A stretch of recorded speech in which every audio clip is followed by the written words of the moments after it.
કે આપણા અલ્પેશજીને deputy CM માં લેશે, એના માટે બહુ પ્રયાસ ચાલુ હતા। એટલા માટે ફરીથી કહું છું, પોઝિશન જોતી નથી, પાવરમાં આવો। સૌથી મોટું વોટિંગ પાવર હોય તો પાવર આપણામાં હોવો જોઈએ। ગાંધીનગરના માણસા ખાતે ક્ષત્રિય ઠાકોર સમાજના સંમેલનમાં હજારોની મેદની વચ્ચે ઋષિ ભારતી બાપુએ આપેલું આ નિવેદન ચર્ચાસ્પદ બન્યું। ઠાકોર સમાજની મેદની વચ્ચે બોલતા બાપુએ કહ્યું કે અલ્પેશ ઠાકોરને નાયબ મુખ્યમંત્રી બનાવવા માટે અનેક પ્રયાસો કરવામાં આવ્યા અને આ અંગે ગાંધીનગરમાં અનેક બેઠકો અને સંમેલનોના પણ થયા હતા।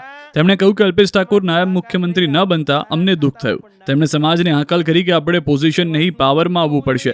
સાથે જ તેમણે સમાજના કેટલાક લોકોએ વ્હાઇટ કોલર ગુલામી કરી હોવાનું નિવેદન આપ્યું।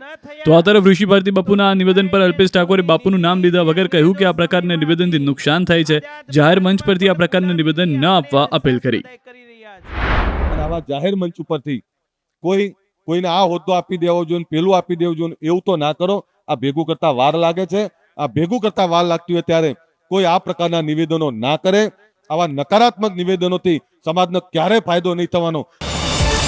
QR કોડ સ્કેન કરો અને ડાઉનલોડ કરો News 18 એપ। મેળવો ગુજરાત અને દેશ દુનિયાની પળે પળની અપડેટ્સ।